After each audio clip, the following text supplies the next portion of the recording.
to Bena Midday News with me, Khadija Kubra Kailan. Coming up in today's headlines, Sami Jemfi describes Bawumia's win margin in MPP's flag bearer contest as embarrassing. And Kwalebu Renal Unit reopens today after months of closure. And finally, on the international front, Guinea sacks dozens of soldiers over ex-leader jailbreak. We'll bring you details of the stories shortly.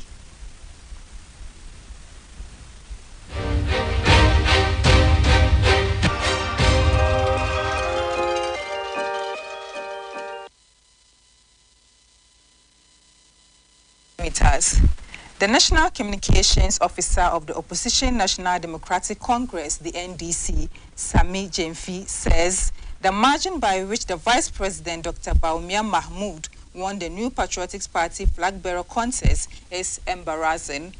Mr. Jemfi believes that Dr. Bawumia's win indicates a vote of no confidence, particularly when compared to the numbers of votes garnered by his closest contender, Kennedy Ejapon. In a Facebook post on Sunday, November 5th, the NDC communications officer described Bawumia's performance as subpar compared to then candidate Akufo-Addo. According to Jemfi, the results indicate a significant vote of no confidence by nearly 40% of delegates in the vice president's own party. Dr. Bawumia secured 61.43% of the votes, with Mr. Ejapon as his closest competitor, garnering 37.41%. Dr. Friye and Adenimo received 1,459 and 731 votes respectively. While Dr. Bawumia's victory was expected, he fell short of the 80% target set by his campaign team. Sami Jemfi compared Dr. Bawumia's win with the 98.9% obtained by John Mahama in the 2023 NDC primary, as well as 78.89% and 94.4% obtained by candidate Akufo-Addo in the 2010 and 2014 MPP primaries, respectively. Dr. Bawumia's win is historic, marking the first time a non-Akan leader will represent the MPP in a general election. The 2024 election is anticipated to be highly competitive, with both Dr. Bawumia and former President Mahama considered formidable candidates. The outcome will depend on several factors, including the state of the economy, campaign strategies, and voter turnout. In other stories, one of the victims of recent military aggression on Garu has tragically passed away, while 8 of the residents who were detained and transported to Accra have now been released, and a number some remain in critical condition. The brutal military actions, which occurred on Sunday, October 29, 2023, allegedly stemmed from a retaliatory attack on the national security personnel by a local vigilante group in Garu. Since May 22, 2023, the unit had been closed, and as a result, patients were compelled to look for dialysis service elsewhere, mostly at private hospitals or facilities. On September 27th, the facility was partially reopened, and it was announced that the cost of dialysis session would increase from 380 Ghana cedis to 765 Ghana cedis 42 pesos. However, following a public outcry, this increase was revoked, and the unit continued to be closed to outpatients. The Kwalebu Teaching Hospital's management was instructed to reopen the facilities right away by Kweku Ajiman Menu, the Minister of Health.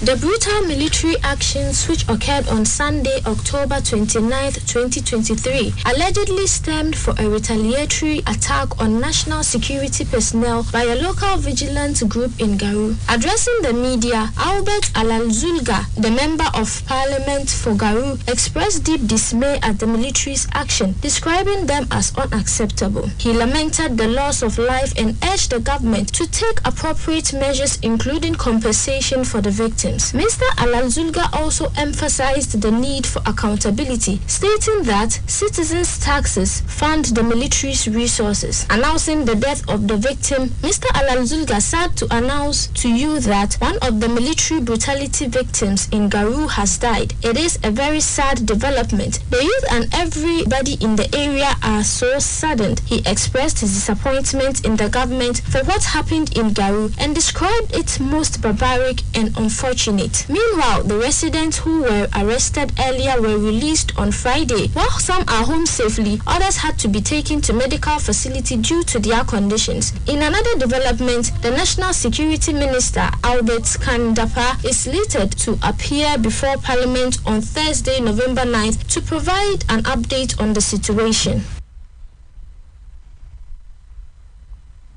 Well, in health, the renal unit of the Kolebu Teaching Hospital is expected to be reopened to patients today, November 6, 2023. After months of closure, it was decided at a meeting last Friday, November 3, that the facility should start accepting patients today.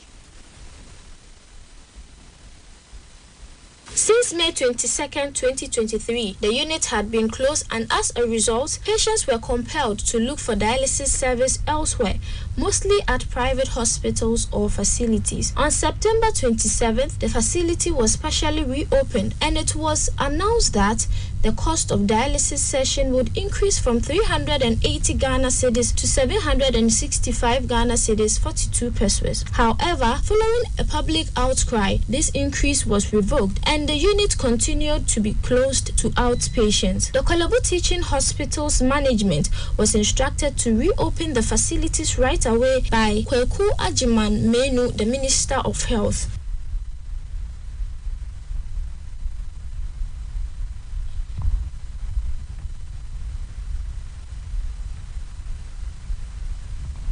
Well, in business, the Minister of Trade and Industry, Katie Hammond, says the government will create 2,000 jobs within a year from vehicle assembly plants due to its deliberate policy intervention.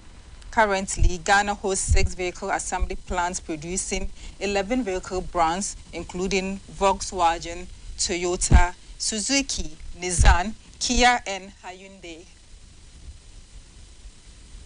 Speaking at the inaugural Ghana Mutual Property Dialogues, Mr. Hammond said the legislative instrument for full implementation of automotive policy would be completed next year. He added that it has been estimated that output from vehicle assembly plants would increase from 2,800 vehicles to around 7,500 by 2024, thereby creating at least 2,000 jobs within a year from vehicle assembly plants alone. Honorable Katie Hammond also said legislative instruments for the full implementation of automotive policy will be completed next year, ensuring that a framework for the development of vehicle assembly plants and automotive components will guide our economic expansion going forward. He mentioned that Ghana is now recognized as emerging hub for vehicle assembly. Honorable Katie Hammond explained further the analytical assessment of whether Ghana's comparative advantages has led to a renewed policy focus on developing the textile and garment and pharmaceutical sectors, which is expected to create about 30,000 jobs in garment manufacturing and export by the end of 2024.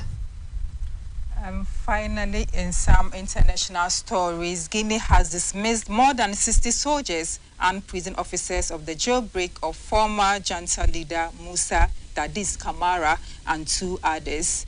Captain Camara was recaptured and returned to prison a few hours after being freed from his cell by heavily armed commandos early on Saturday. Those taken are currently on trial for their alleged roles in death of more than 150 people in the 2009 protests in the capital, Conakry. Junta leader Colonel Mamadi Doumbouya on Sunday said in a decree that he fired the military and prison officers for breach of employment and misconduct. The sacked military officers include fugitive Claude PV, Musa Tiaboro Kamara, and Blaise Gumo. A manhunt is underway for Mr. PV, a former Minister of Presidential Security in Daddy's Kamara's junta, who remains at large. Besides Captain Kamara, 2 other prisoners have also been found. Captain Kamara's lawyers earlier disclosed that the former leader was taken against his will and that he would never try to escape prison, as he had confidence in the Guinean judicial system. Guinea is one of the several former French colonies in West Africa and Central Africa that have staged coups in the past 3 years. And this is where we end our midday news. My name is Khadija Kubra Kayla, and have a good afternoon and enjoy the rest of our programs.